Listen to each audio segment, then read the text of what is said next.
Najlepša hvala, dober večer.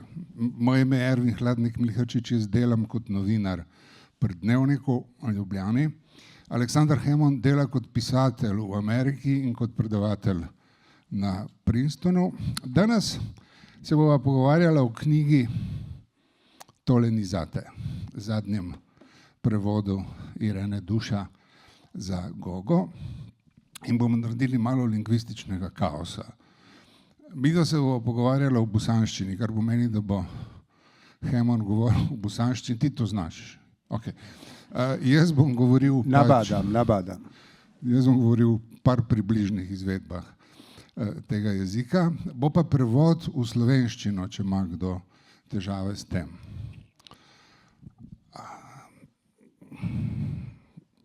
Gledaj, tebe se može na dva načina interpretirati. Kvantnom mehanikom i Proustom. Pa ću ja, počeo bi Proustom, pa ćemo onda preći na kvantnu mehaniku.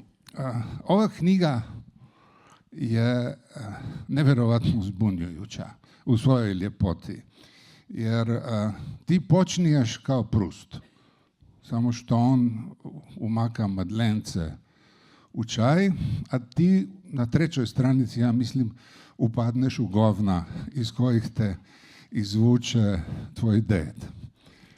I sada u oba slučajeva tu počinje tok uspomena na djetinjstvo. Sa jednom malom razlikom.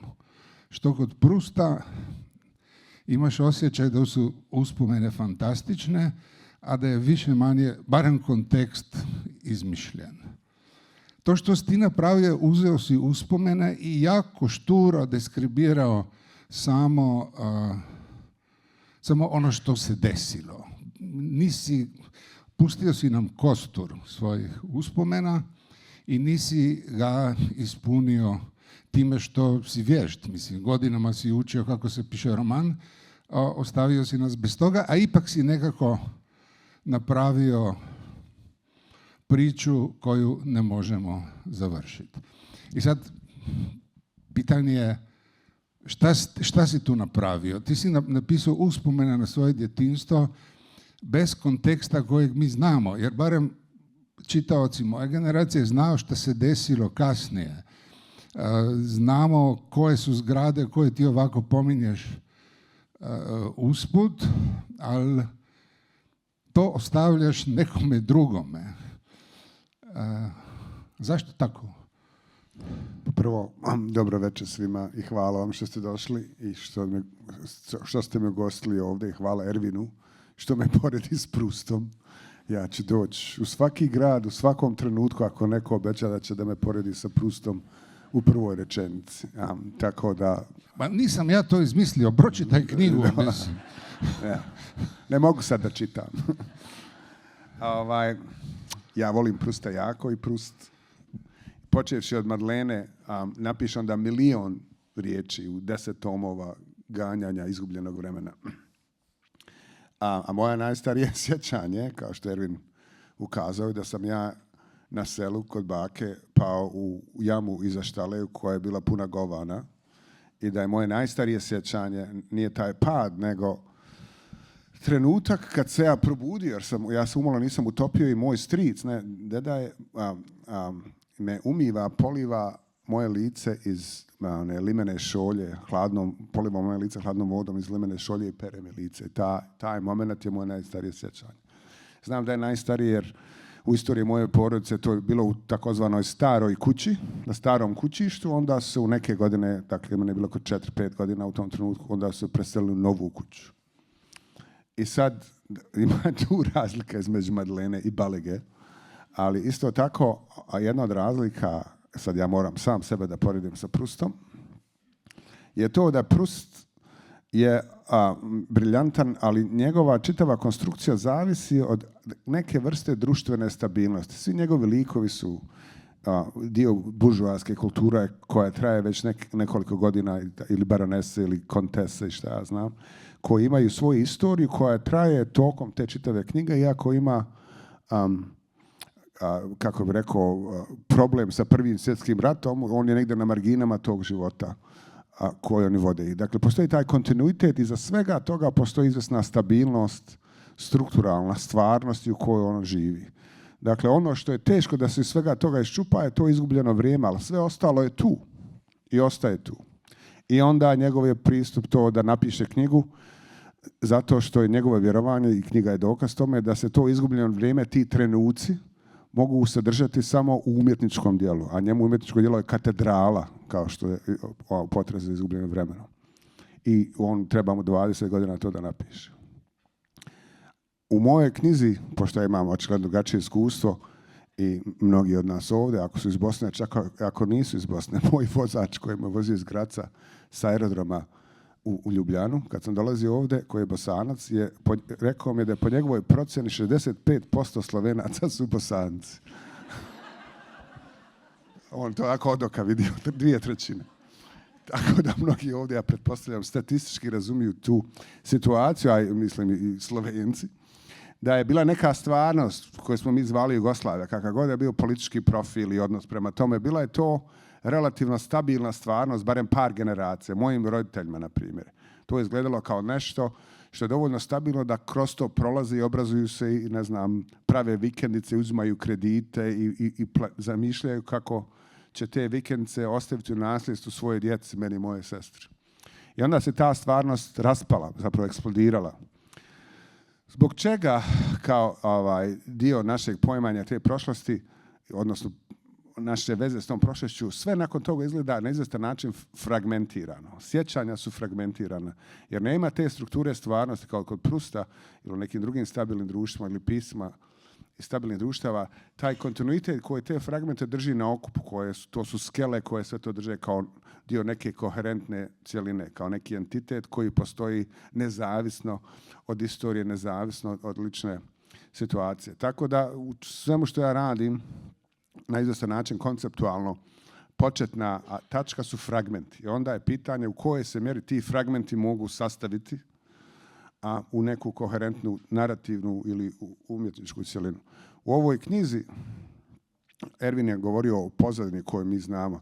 Ova knjiga je napisana u isto vrijeme napisana dok sam pisao knjigu o svojim roditeljima, koja zove Moji roditelji, i u Americi i na nekim drugim stranim tržištima. Te dvije knjige su izašle u istom tomu, pri čemu je u sredini, tako da se može početi sa jedne ili sa druge strane, a u sredini su bile fotografije moje porodice, mojih roditelja sa ljetovanja, sličnih stvari iz tog perioda života, uglavnom koji pokriva ova knjiga. Tako da je kontekst za one koji to nisu znali bio dat u toj drugoj knjizi mojim roditeljima, koja nema nije pisana u ovom registru, nije tako, kako bih rekao, reflektivna, nego pokriva istoriju Jugoslavije i govori o odnosu mojih roditelja prema Jugoslaviji, šta je to njima značilo, njihove životne priče, njihova životna filozofija i priču o njihovom preseljenju ili izmještenju bolje u Kanadu. I za strane čitatelje koji ne znaju taj kontekst automatski, kao što mnogi od nas, barem određene generacije, znaju, ta je knjiga dala tu istorijsku pozadinu, tu iskustvenu pozadinu. U Bosni je, dakle, ova knjiga izašla, te dvije knjige su izašle posebno, zato što ne treba tamo da se objašnjava, a i ovdje, što ja mislim da je dobra odluka, da postoji dovoljno znanja o toj prošlosti zajedničkoj, da se zna šta se dešavalo u tom periodu koju ova knjiga pokriva. Dobro, kad mi čitamo tebe, mi znamo da iako ti uporno kompletan kontekst držiš negdje za sebe, daš dovoljno orijentira da znamo da se to dešava u Sarajevu i daš te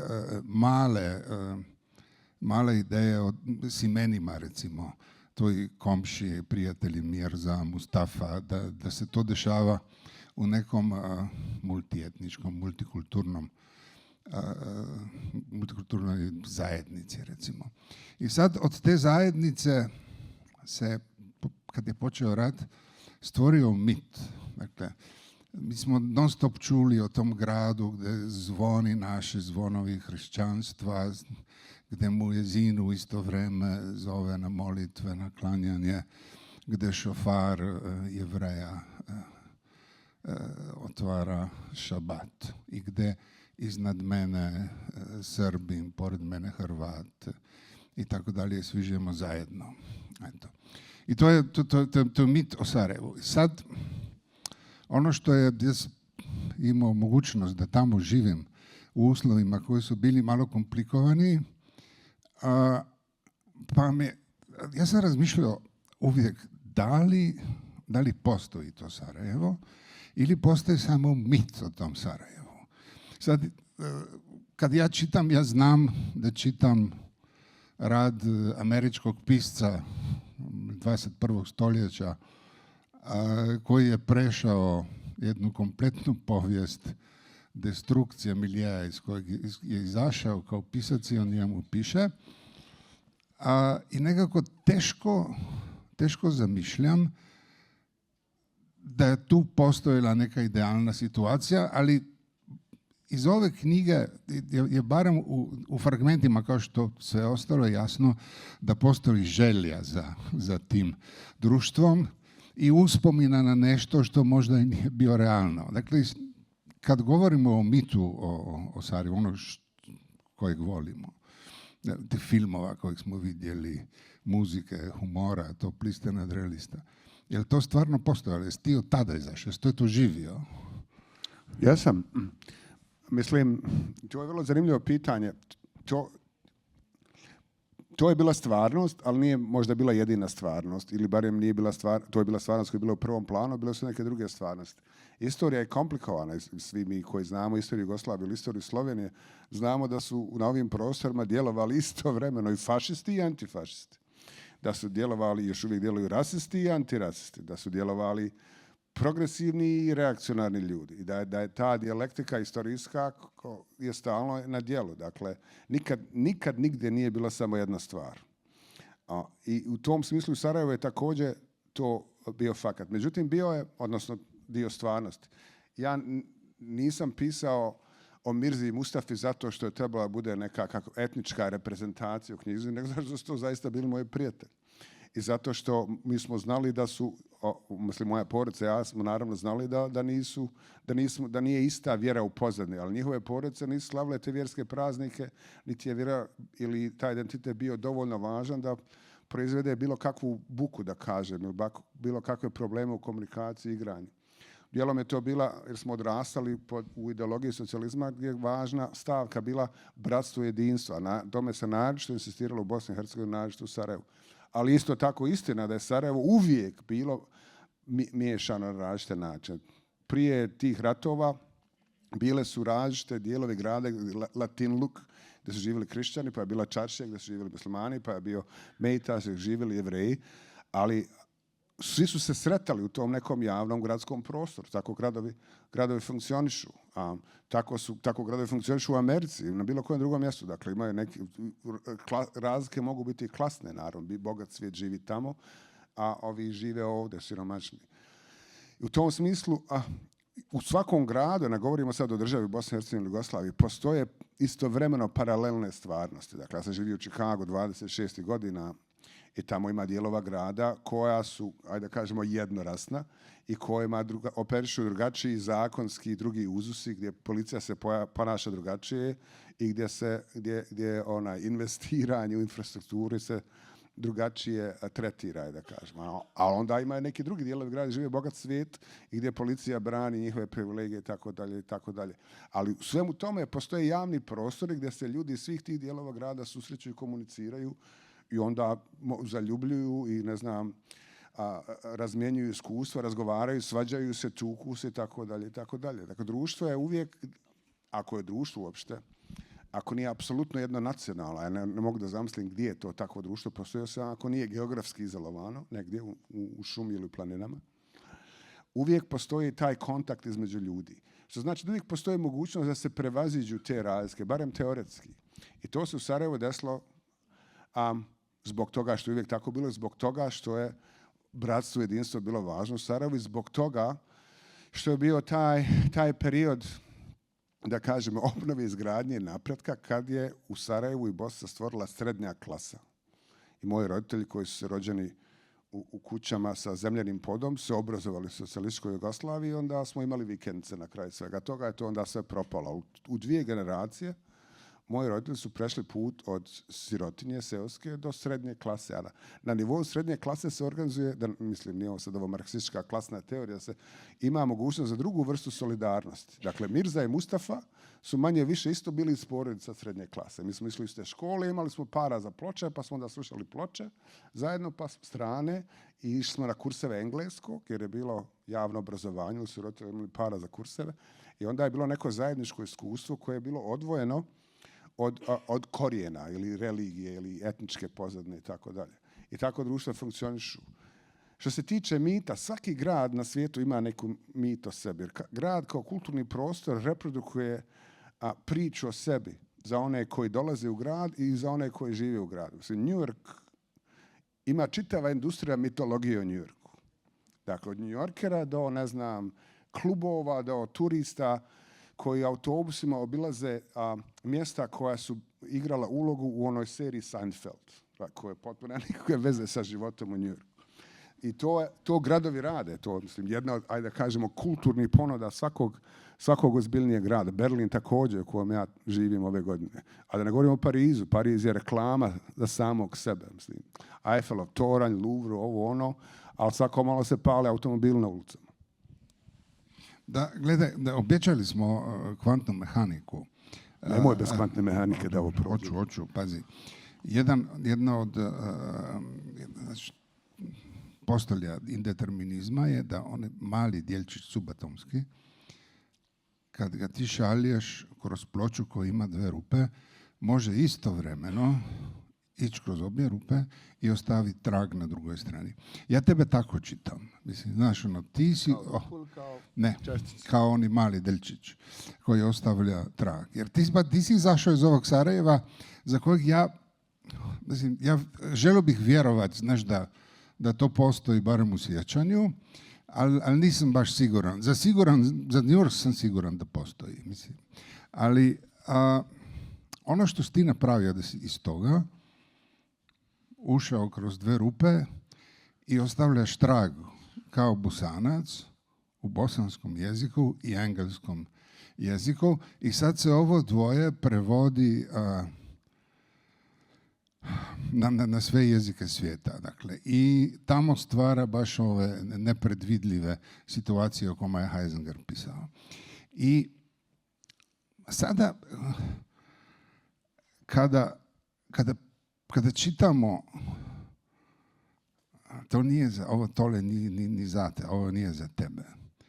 Ono što je tamo meni jasno je isto simpatična teorija iz kvantne mehanike o blocked future, block future. Dakle, tamo je jedna od marginalnih teorija je da prošlost, sadašnjost i budućnost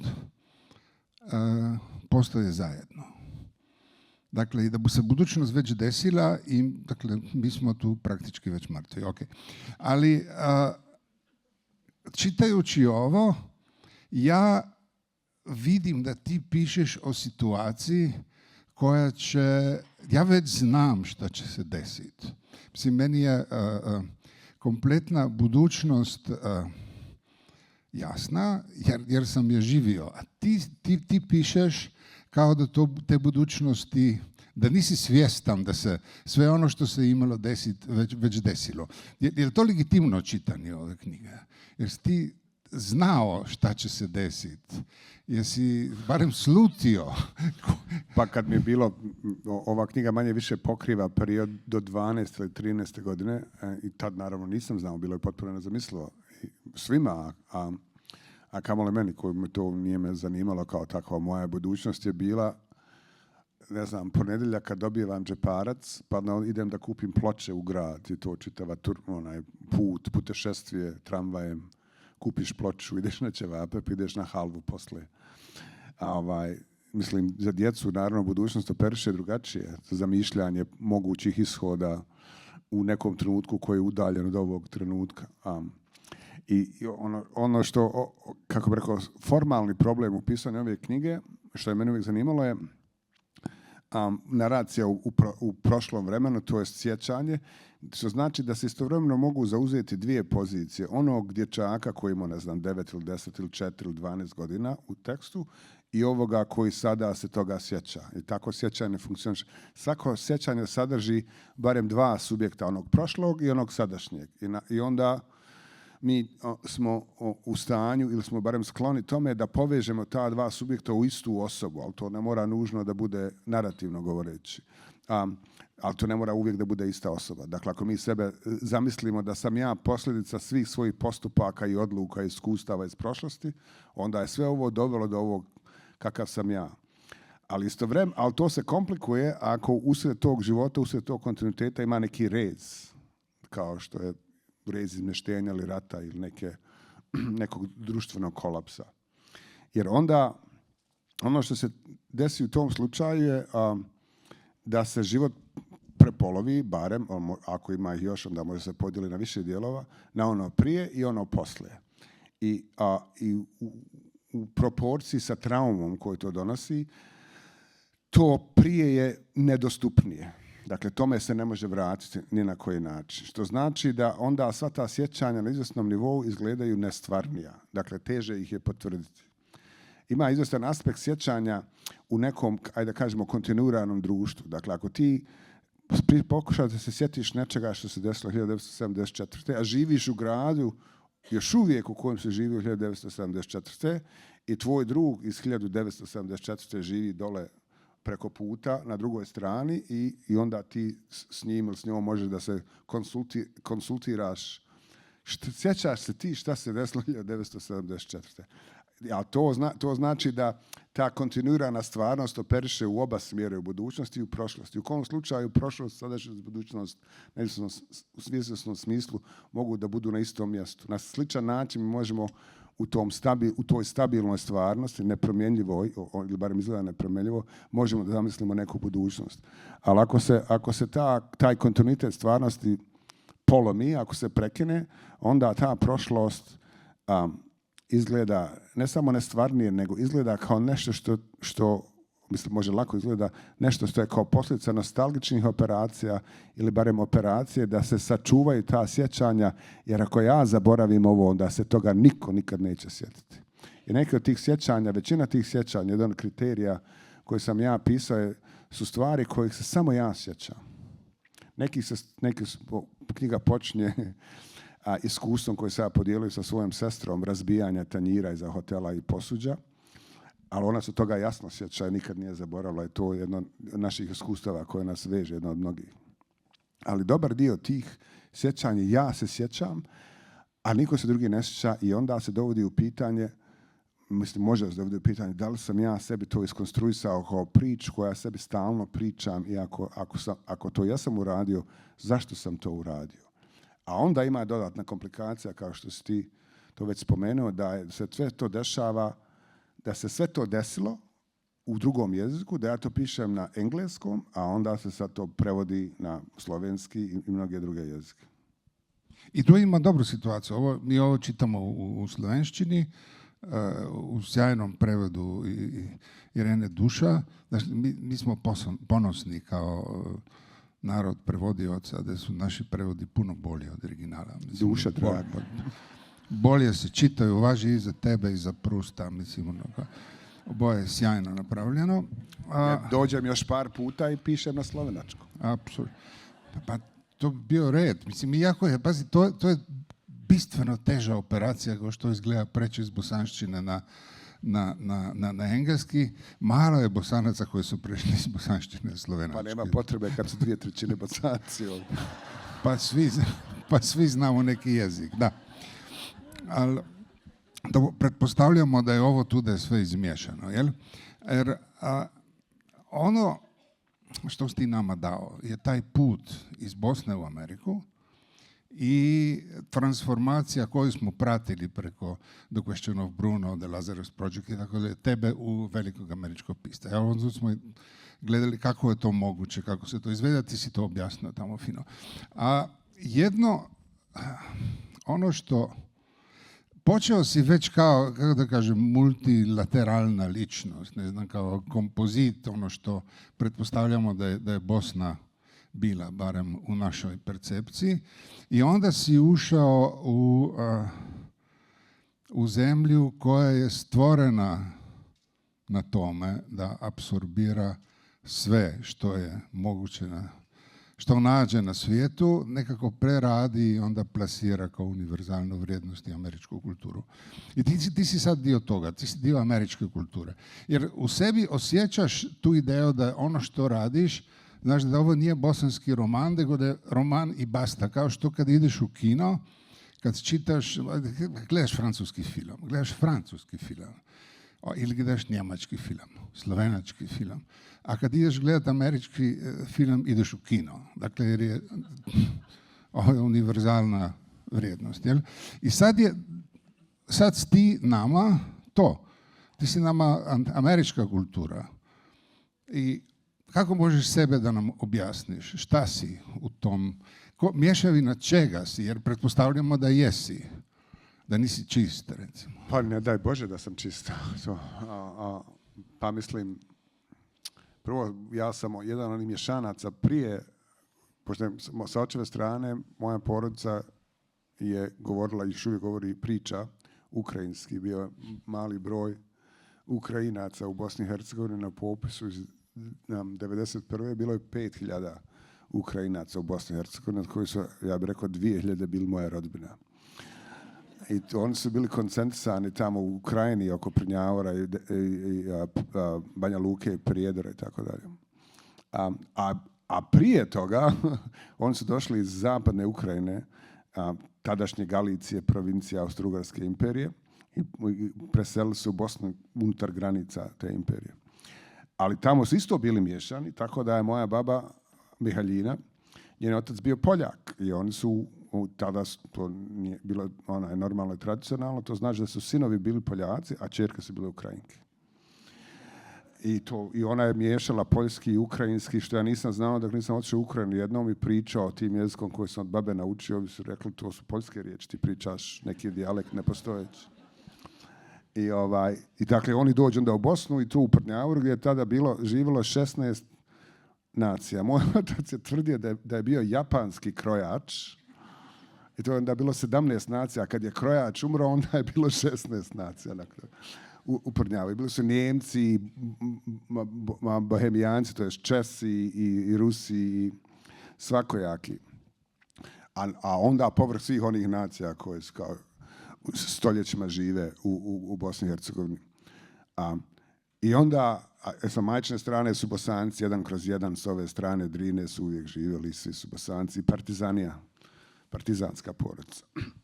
I onda ja kao takav, moji roditelji dođu dakle, u Sarajevo, mi tako takvi, onda se to još više zakomplikuje, onda ja kao takav odem u Ameriku, u Chicago i živim u dijelu grada u kojem se priča 120 jezika. A što znači da se ja tu manje više osjećam kod kuće. Dakle, ja igram fudbal, god nas igrao fudbalu, u svakom trenutku na terenu, ako se čak igra na male, ima najmanje 10 nacija. Jednom je bio tibetanski golman s kojim sam igrao. A na stranu ovo Južna Amerika i Afrika i Evropa, to je sve izmiješano.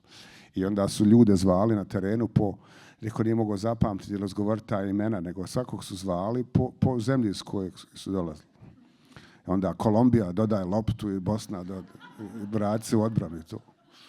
I to je meni potpuno prirodni okoliš. Mislim, to je mitologiziranje. Jer istovremeno u tom gradu Chicagu ima ogroman značajno prisustvo segregacije i klasne i rasne hijerarhije i policije koja ne gleda isto ljude koji su na terenu, koji ima drugačiji odnos prema ljudima iz Afrike nego što ima ovima iz istočne Europe, zato što izgledamo tako kako izgledamo. Ali to dalje postoji kao mogućnosti. Dakle, ima ja sam mješanac svega toga i moja koncept identiteta ljudskog života je što me više ima, to je bolje. Moj ujak iz partizanske porodice Dimitrije je uvijek govorio kakvih nas ima, takvih nas treba. To je fantastično. Dakle, sve može, svi koji imaju, svi dođite, sve ćemo zajedno. A fašisti i nacisti kažu, evo, vas ne trebamo, vi ovdje kvarite, ajte bježite odavde. Čefuraos. Ili ne znam, u Americi zatvaraju granice, imaju milicije bijelih mužjaka koji pucaju na djecu u Meksiku dok prelaze granicu kroz pust. I tako dalje. Tako da moj identitet proizilazi iz tog dužeg historijskog iskustva migracije plus Bosna i Sarajevo plus Amerika. Ja ne znam kako može neko da živi u svijetu, a da to ne vidi, a ako vidi ne razumijem kako može to da mrzi. To mi nije jasno. Jer kakvih nas ima, takvih nas treba. Što nas više ima, to je bolje. Može se živjeti u takvom svijetu.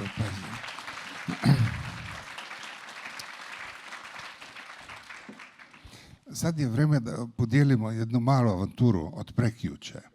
Bili smo u Novoj Gorici na sjajnoj predstavi knjige, predstavitva, nije predstava, Bog zna šta je. I to je bilo promocija, bravo, stara slovenska riječ. I to je bilo baš fino multikulturno osjećanje. Knjiga na slovenačkom, veliki američki pisac.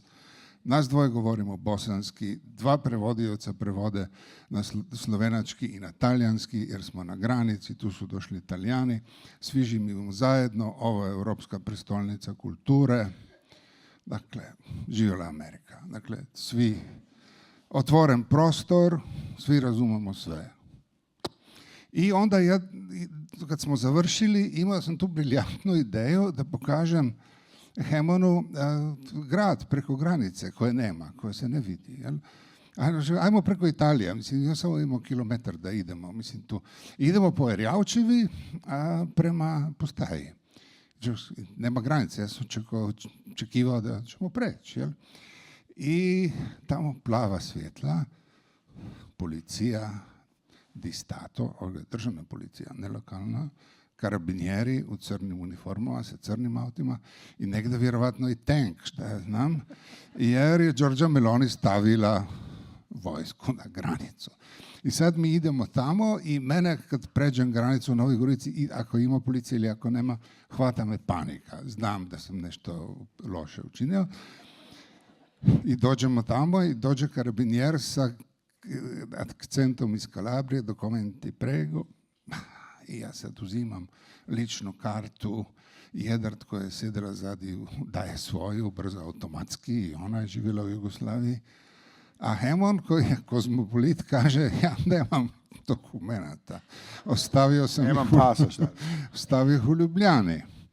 I daje policajcu neki mali papirčić na kome piše da on ima rezidenciju u Njemačkoj i sad on kaže i prometna i vozačka sve to uzima i nosi.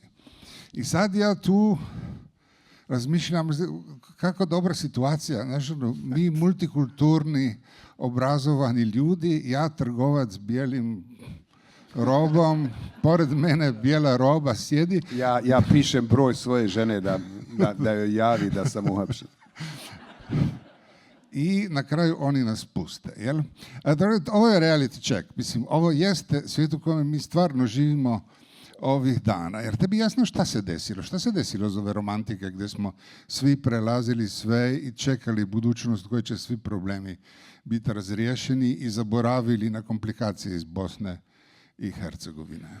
Pa mislim, mene još uvijek malo hvata panika kad prelazim granice, strah me od uniformisanih lica na granicama, na aerodromu. Ja stalno putujem, imam američki pasoš koji se manje više prima svuda, ali to je taj uslovni refleks da kad se prelaze granice, da će...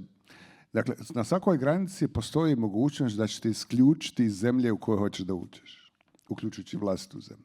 To funkcionira čak kad idem u Bosnu nešto manje, ali sama ta situacija granice, to znači da neko može da kaže, ti ne možeš. I to je u marksističkoj teoriji Althusser je to zvao interpelacija.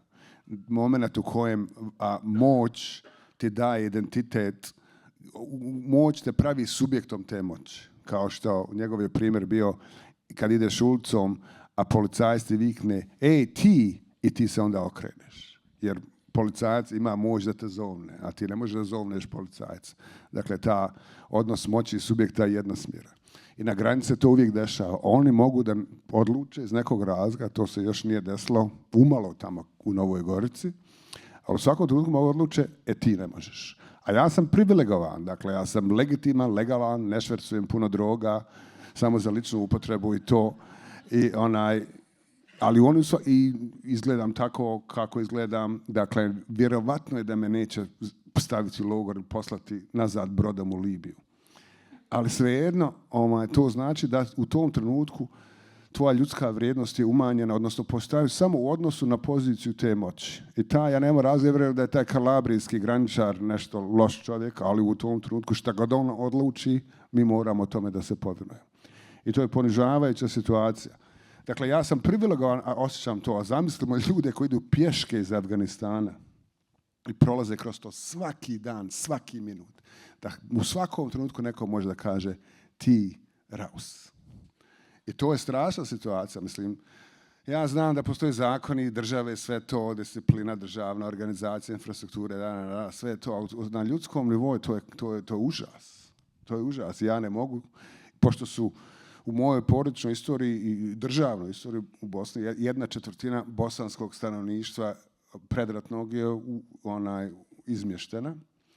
Dakle, to je dio kulture, to je dio ličnog identiteta. Taj odnos prema granici, prelasku granica je prema melonijima svijeta ili janšama koji kažu ti raus.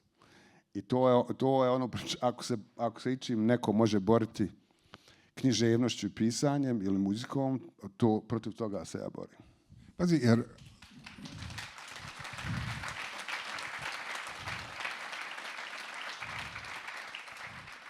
ne samo da se boriš, nego i živiš od toga, jer ti pišeš o tome šta si uzeo sa sobom kasnije kad si otišao u Ameriku. Ono što si imao u toj knjigi, od velike carajevske kulture. Prva ploča Clash-a, prva ploča Sex Pistols, Talking Heads, mislim da se tu pojavljaju. I to ti nosiš sa sobom, ti nosiš sa sobom univerzalnu kulturu, neku 3-4 generacije i dođeš u Ameriku i isto tako ulaziš u svijet kulture koje je obrnuto od tog Kalabrežeja na granici, koja mora da prima sve i sve transformira ako hoće postojati. I šta si ti doneo Amerikancima kao pisac i šta si onda dobio od te sredine? Pa vidi, mislim, ja o tome puno razmišljam. Dakle, u situaciji migracije, naročito nedobrovoljne migracije, kad su ljudi izmešteni i bježe i šta ja znam, ili kad su siromašni pa nema šta da ponesu. Ono što ljudi mogu da ponesu, dakle, ne mogu da prebace $1 milion ili kompaniju da prebace iz Hong Konga u Vancouver i nastave da imaju banku ili ne znam šta. Ili iz nekog drugog mjesta, ne, Hong Kong je slučajni primjer. Ljudi nose, da kažem, etiku i estetiku. Dakle, ako moji roditelji, on ne žive od toga što su izgnani, odnosno što nisu kod kuće, oni nisu mogli da ponesu puno imovine, nisu mogli da ponesu para jer su otišli iz Sarajeva i muvali se po bivšoj Jugoslaviji dok nisu završili u Kanadi 1993. I ono što su oni ponijeli su izvesna etika, životni princip i vjera u neke stvari, koja je upisana ne u dokumentima ili manifestima etičkim, što ja znam, nego u pričama o svom iskustvu, koje nisu na prodaju bile kao moja, da kažemo, koje su oni prenosili ne samo meni, nego i Kanađanima i drugim ljudima i oni još uvijek stalno o tome pričaju i koji slučaju između ostalog poređenja različitih situacija, kako mi to radimo, a kako Kanađani to rade, uključujući to šta Kanađani misle o pavlaci. Kakva je kanadska pavlaka, a kakva je bosanska pavlaka. Količina masnoće. Jedan njihov naš prijatelj iz Bosne, koji tamo živi od 85. Dakle, nije bio čak ni izbjeglica. Ja sam jednom bio šokiran da čujem kako on objašnjava kakva je razmeđu kanadske hrane koja se umače u vrelo ulje i brzo se tako ispeče i može se brzo jesti i sarme. koja se krčka i do 8 sati. I kako mi tako volimo da krčkamo stvari, a Kanađani vole to u vrelom ulju da prže. Dakle, oni donose neku etiku i estetiku koja je dolazi iz toga, ali to ne bi formulisali kao takve. A estetika isto, to su priče i naročito, ja mislim, barem u mojoj porodici, muzika.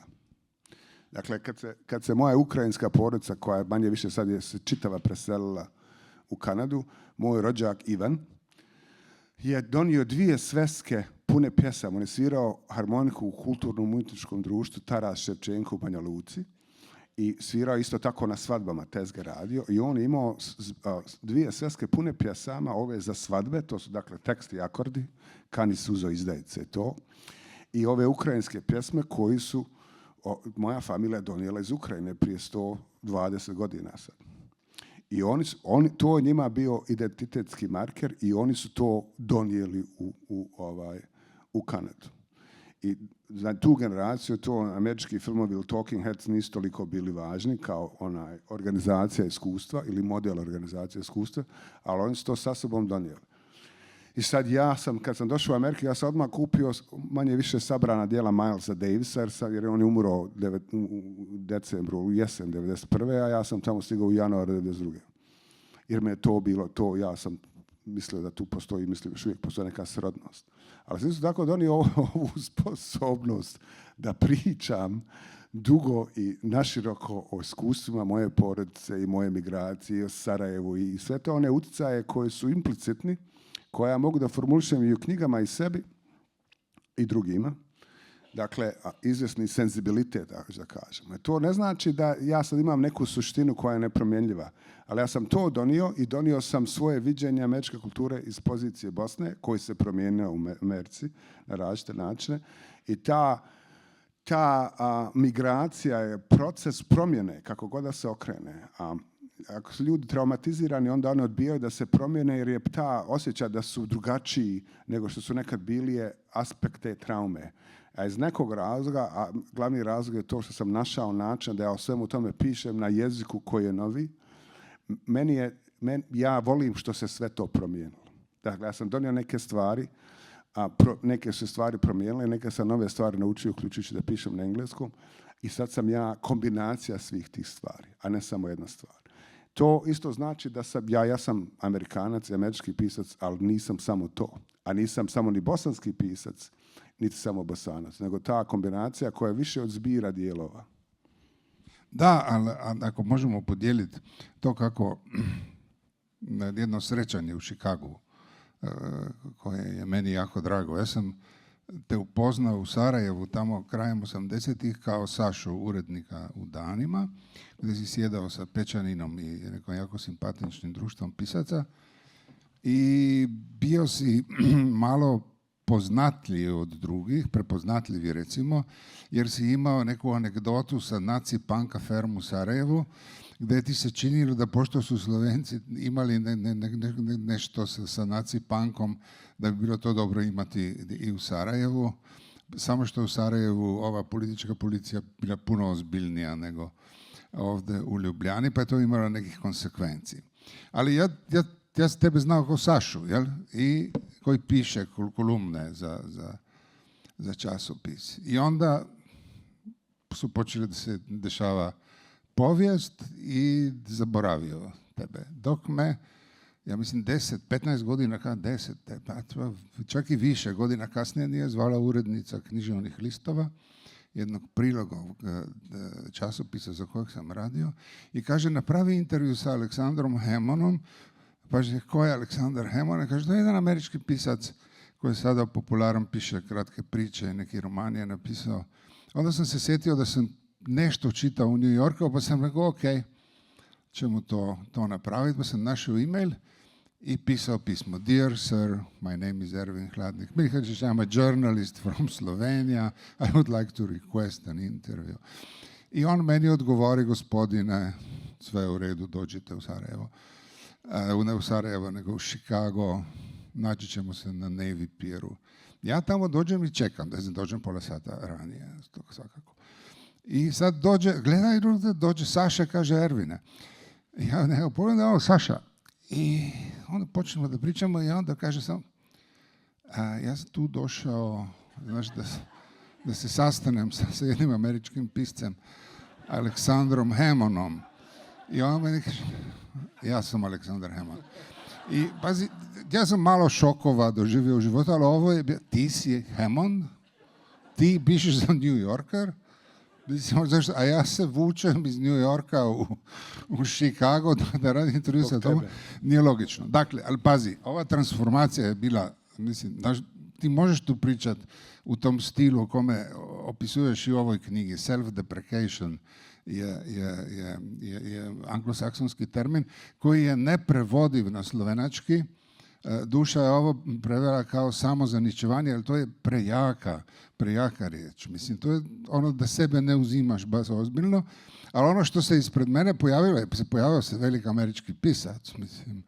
Dakle, znaš, literatura 21. stoljeća de facto se tu stajala ispred mene, poleg ovog jezera što imate tamo u Chicagu. Jel? I sad, ta transformacija, nije to slučajno, to se radi samo teškim radom. Mislim, šta si ti učinio da si iz Saše, urednika Dana, realno došao do toga da pišeš na engleskom ko anđeo? Pa mislim, čitao sam puno. Kratka verzija priče sljedeća. Dakle, ja sam 1992. završio u Chicagu, u Americi, pa onda u Chicagu i shvatio sam da ću da ostanem, jer je počeo rat u Bosni, da ću da ostanem dugo. I onda tako nisam mogao da pišem na bosanskom, jer jezik je zadat i određen i stvara se iskustvom ljudi koji ga pričaju, a moje iskustvo u Americi i iskustvo ljudi u Sarajevu i Bosni je bilo potpuno drugačije, što isto znači da se ukazivale nove riječi za koje nisam znao šta znači, dok mi neko nije rekao, dok nisam naučio. A shvatio sam da ako živim u Americi, onda treba da pišem na engleskom, jer će to biti jezik mog iskustva, ali nisam bio u stanju da pišem na engleskom, iako sam mogao da komuniciram dosta dobro, ali pisanje zahtjeva drugačiji registar.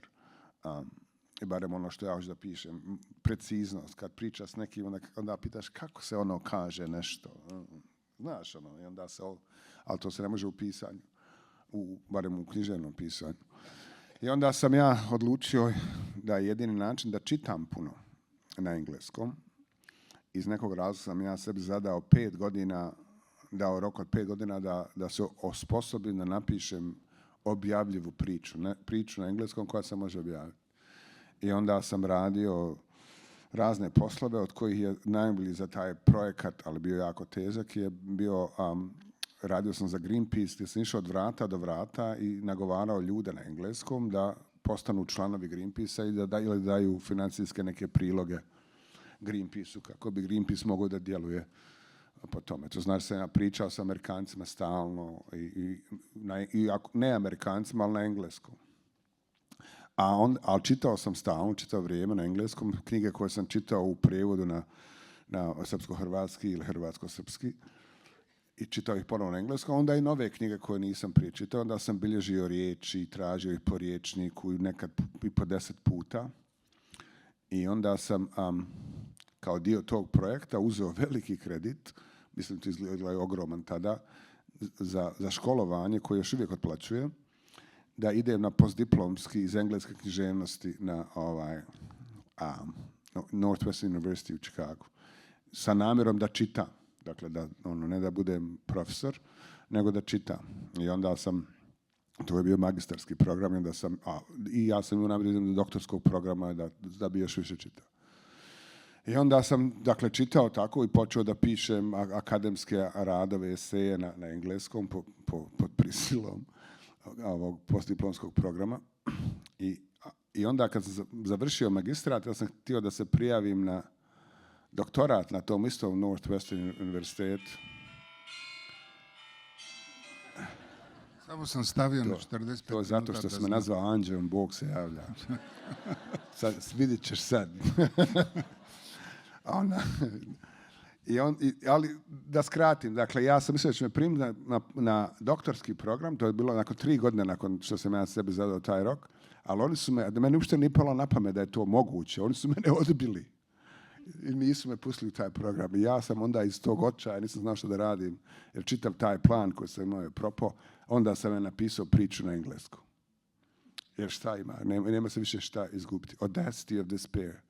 I onda je ta priča objavljena i onda je zbog te priče objavljena još jedna priča, onda moja agentica me je kontaktirala da me predstavlja, da se napisao još neke priče i onda je jedna od njih izašla u New Yorkeru i onda sam imao prvu knjigu i onda sam ti intervjuisao i to je bio najveći uspjeh svih vremena. Dobro, mislim...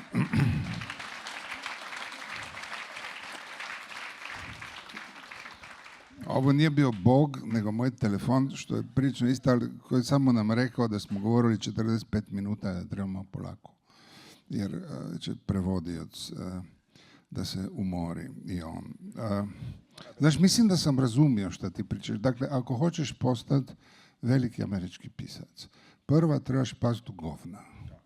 Pa treba neko da te izvuče. Na svakom tržištu to funkcioniše. Neko treba da te izvuče i onda ti ideš od jednog malog poraza gde te tuku, zezaju, tako dalje, skoro jednu celu knjigu, a ipak postaneš američki pisac jer ovo je američka knjiga. Znaš, postoji europski roman. Ne znam da li si čitao šta. A u europskom romanu on prilično ovako izgleda kao ovo. Znaš, uzmeš junaka, pa ga onda mrcvariš, mislim, i, znaš, lomiš, tučeš, ubiju mu ženu, svašta mu se dešava, izgleda kao After Hours. Onaj film. Ali postoji jedna mala razlika. U europskom romanu na kraju nekoga ubije, on napravi samoubistvo, da nešto grozno mu se desi i bacate u depresiju. U američkom romanu imaš happy end. I tu, mislim, isplati se ići do kraja knjige, na kraju je happy end. I to je američki roman. I sada, tvoji američki romani se sada prevode i na slovenački. I na kraju, ovo prevođenje je neka misteriozna operacija. Ja sam preveo 2 knjige Tonija Negre, jer sam mislio da su udžbeniki terorizma, bio neki marksizam bez veze, trpio sam ko životinja, nikada više nisam ništa preveo. Ovo je strašan je posao, ja? Ali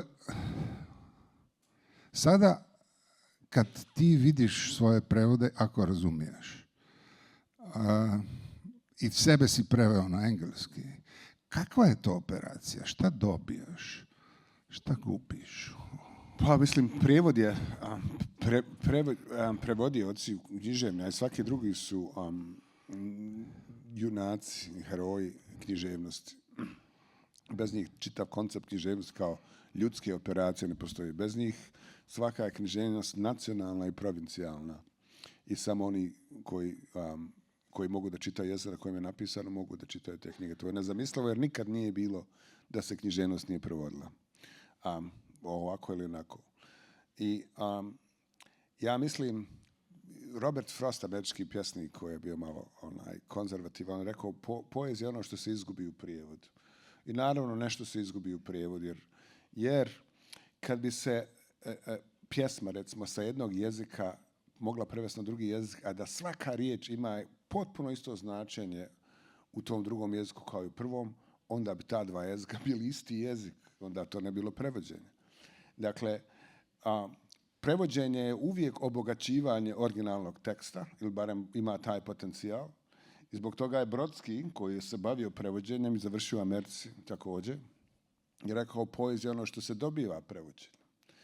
I pošto moja ideologija je migrantska ideologija. Mislim da se miješanjem ljudi i pokretima ljudi kroz prostor i narušavanjem granica državnih i svakih drugih, da to obogaćuje ljudskost. Moja čitava teorija civilizacije i književnosti i umjetnosti je potpuno ukorijenjena u činjenici. Ja bih rekao da su ljudi uvijek se kretali kroz prostor, migrirali.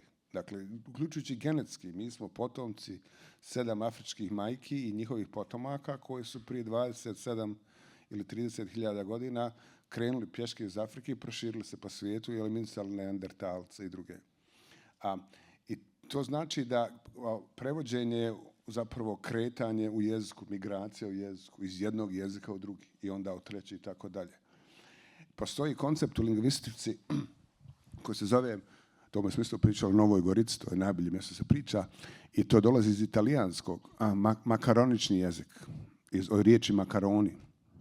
Jer je neki Italijan napisao komični ep na mješavini italijanskog i latinskog u, ja mislim, 16. vijeku. Znao sam njegov ime, sam zaboravio.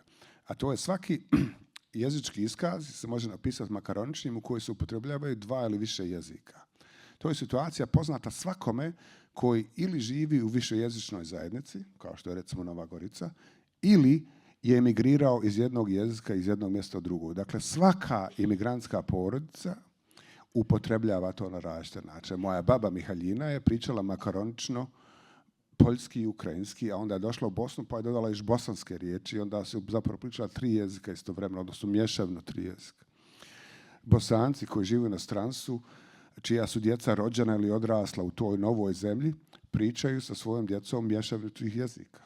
Zato što se ne mogu sjetiti, ili djeca pričaju s njima, ne mogu se sjetiti riječi, ne znam, iz bosanskog da kažemo, upotrebljavaju lokalnu riječ, slovenačku, italijansku, englesku, a djeca nabadaju bosanski jer pričaju jeziku kojem su socijalizirani, jezik koji pričaju svojim drugovima, pa onda kad ne mogu da sjete bosanske riječi dodaju riječi jezika u kojem odrastaju. Dakle, i to znači isto tako, ja vjerujem, i to je lako provjeriti, da je svaki jezik u određenom trenutku bio makaroničan. Dakle, engleski je bio anglosaksonski, a onda su došli Normani i donijeli francuske riječi i latinske riječi i onda je to je bilo u 12. stoljeću i to se sve sad pomiješalo. A onda čak i unutar istog jezika postoje dijalekti. A onda unutar teritorije države postoje granični dijalekti koji su, kao recimo u Novoj Gorici, i tako dalje, i tako dalje. Dakle, jezik je ne samo da je čist jezik je najgori jezik, nego uopšte ne postoji kao takav. To je samo pitanje u kojoj tački je taj jezik standardizovan kao čist. A to je apsolutno nacionalistička fantazija, kao što je fantazija o čistoj naciji, gdje genije, ne znam šta, kultura postoje, a da nije kontaminirano od strane nekih migranata i stranaca. Dakle, prevođenje je jedna od ključnih, u tom smislu je ključnih ljudskih aktivnosti. To je izvor ljudske kulture. I književni prevodioci su junaci u toj borbi. Dobro, hvala Saša. Ti si meni dao novu riječ. To što ja pričam, to je nešto makaronština. To je dobar jezik. Mislim, jako dobro vidim. Ja ne vidim ljude koji su uzeli slušalice, tako da pretpostavljam da su svi razumjeli da i ti pričaš taj jezik. 100%. I sada ćemo, ja sam završio sa pitanjima i otvaram mogućnost recimo za 3 pitanja na početku, pa ćemo vidjeti ako imamo još vremena ili će nas izbaciti odavde. Dakle, ko će da se usudi da stavlja prvo pitanje, inače ću ja odabrati nekoga da to napravi. Ne vidim ruke još. Izvolite.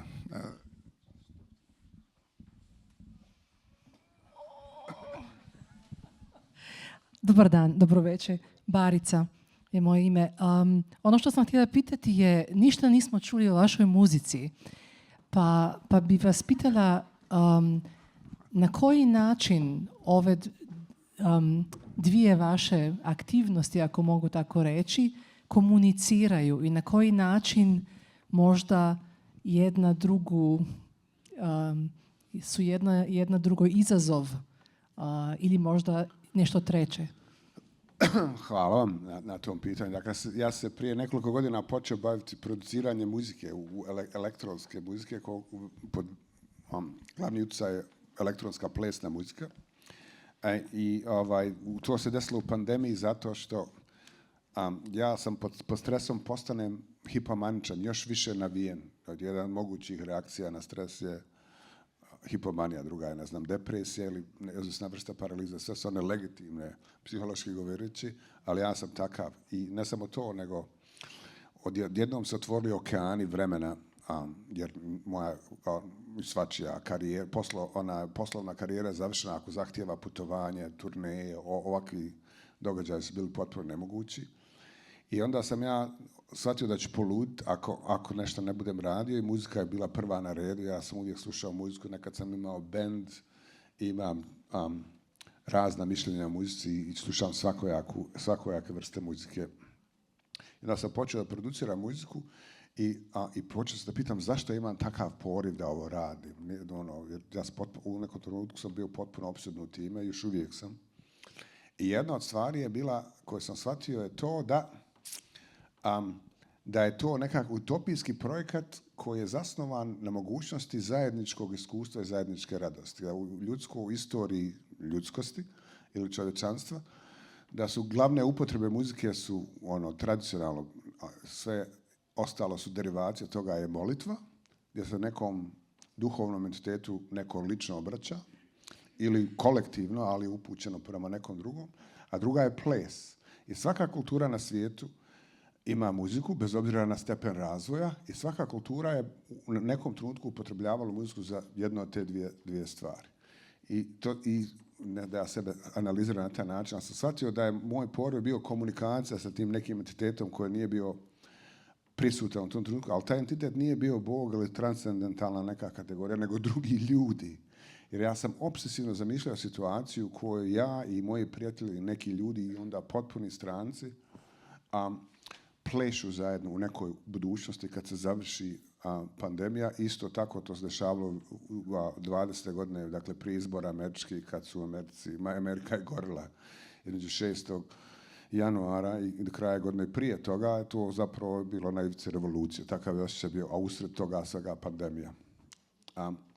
Da će biti neka budućnost utopijska izvan toga, na horizontu preko toga svega, gdje ćemo zajedno, kogod da smo mi, moći iskusiti tu neku zajedničku radost muzike. I to je bila autoterapija u tom smislu. A onda je isto, i to je ključna veza sa književnošću, samo što drugačije operiše.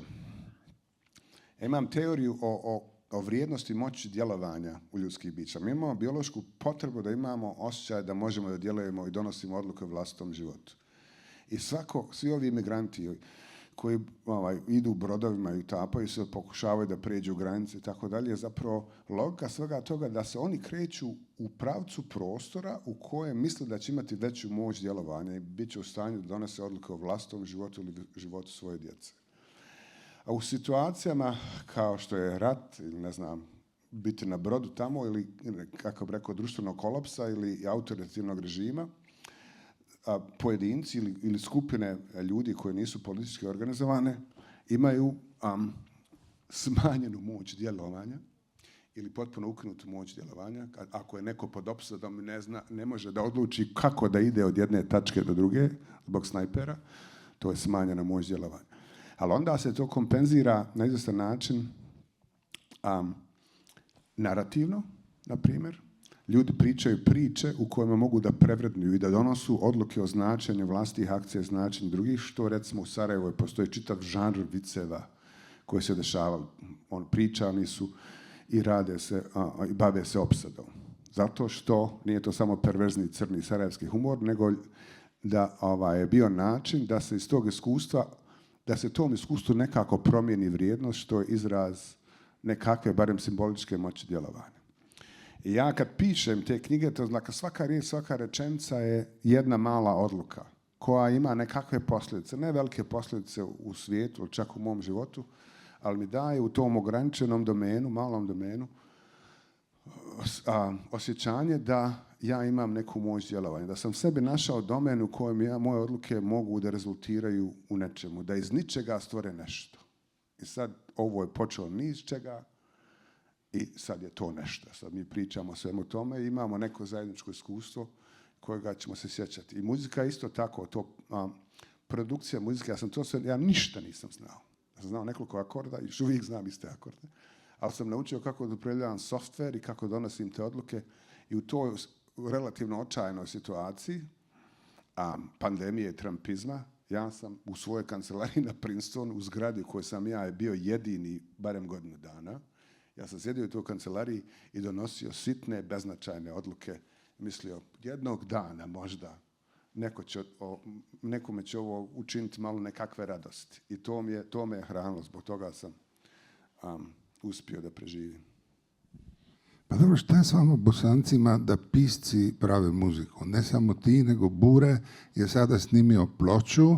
Ja čekam da Damir Imamović napiše roman, a možda i Halid Bešlić scenarij za film. Mislim. Halid Bešlić balet treba da napiše.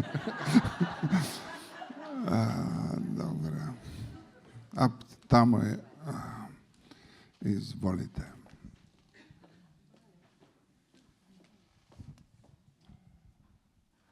Dobro večer, moje ime je Slobodan Maksimović. Slušajući opis vaše knjige kako se poigravate sa prošlošću i sadašnjošću i budućnošću, u isto vrijeme pomislio sam da li ste ikad razmišljali da možda napišete neki scenarij, recimo za Matrix ili nešto slično. Pa nisam. Mislim, to se veže za ovo pitanje koje je gospođa upravo postavila, odnosno odgovorno pitanje. Dakle, jedna od stvari koje sam počeo da cijenim jer sam radio na scenarijima, uključujući The Matrix, je vrijednost saradnje sa drugim ljudima. Ja sam proveo neko vrijeme u vlastitoj glavi, vlastitim sjećanjima, pišući ću knjigu i to mi je naravno predstavilo zadovoljstvo. Ali onda kad sam počeo da radim na scenarijima i imao sam sreće da sam uvijek radio sa prijateljima, ljudima koji su mi dragi. Prvi scenarij na koji sam ja radio je bio sa Jasmilom Žbanić, koja je moja dobra prijateljica, a njen muž i producent je moj drug od prije rata s kojim se igrao fudbal redovno jedno vrijeme. I Lana Wachowski i David Mitchell sa kojima sam ja pisao scenarije za The Matrix i isto Sense8 seriju i još neke scenarije koje nisu producirane su prijatelji. Tako da u tom smislu sam privilegovan. Ali toliko mi je to prijelo da sam shvatio da hoću da sarađujem sa drugim ljudima. I to je pojačala pandemija i taj fašizam koji su izloženi. Da su veze sa drugim ljudima, kakve god, ali ove neke saradničke, kad nešto zajedno pravimo, da je to toliko vrijedno i toliko je to meni važno i toliko tome uživam, da sam ja spreman na svaku vrstu saradnje. Uključujući se Damirom Imamovićem koji je snimio album koji je vezan za roman koji još ovdje nije preveden, a izašao ove godine u Americi, a i šire, The World and All That It Holds. On je snimio ploču po tom romanu koji je vezan za taj roman sa istim naslovom. Ali to isto znači da ja se ne tražim posao u Hollywoodu. Ja sam formalno bio u štrajku 6 mjeseci, jer je bio štrajk scenarista u Americi, ali moj cilj nije nikad bio da se probijem u tu industriju i da budem kao profesionalni scenarista. Mene samo zanima da radim s ljudima koji su mi dragi, koji su mi zanimljivi, koji su pametniji od mene. To je idealna situacija. I da onda učestvujem u svemu tome. I to se isto dešava i u muzici. Ja sam to počeo sam u kancelariji, a onda sam vremenom aktivirao svog druga od 50 godina. Mi smo od prvog razreda prijatelja, onda su tokom godina, on živi u Kaliforniji, ja na istočnoj obali u Chicagu, mi smo bili u kontaktu, ali ništa nismo radili zajedno. Čim smo počeli da radimo zajedno, potpuno se reaktiviralo to prijateljstvo. Mi stalno pričamo, stalno sarađujemo, radimo zajedno, produciramo muziku i ta veza je dinamična i aktivna, nije nostalgična, nije ona veza, sjećaš se kad smo, mada i to radimo naravno. Tako da ta saradnja sa drugim ljudima sad je postala ključna stvar u svemu što ja radim. I ako budem pisao romane nakon ovoga i imam neke ideje, ja već smišljam kako bi neko drugi u to mogao biti uključen. Kako to može da se pretvori u neku vrstu saradnje, da neko drugi uđe u to. Jer ta situacija koja sjedim sam i smišljam šta bi mogao da pišem i ne mogu ni s kim tim o tome da pričam dok ne izađe knjiga, zato voliko pričam kad neko pokaže zanimanje za knjigu. To mi je sad teško da zamislim, da sve to sam radim. Imamo prostora še za eno vprašanje. A vidim roko, ne vidim roka. Nema osramotiti, rabimo 3.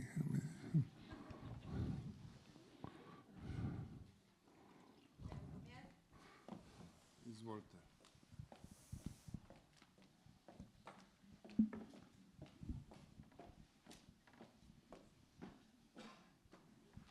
Hvala.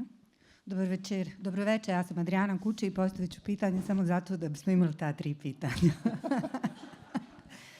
U stvari, prije nego što vam postavim pitanje, željela bih vam samo reći da je Ismar Mojzinović, pretpostavljam da znate ko je Ismar Mojzinović, veliki bosansko-hercegovački slikar koji također živi ovdje u Ljubljani, meni jednom prilikom objasnio da bez obzira na to što ne želimo pripadati, što smo od svuda i što negdje samo živimo, on je meni tim riječima rekao, Adriana, da ti sutra umreš, ja ću to sad vama reći, Saša, da vi sutra umrete, vi ste umro je američki pisac.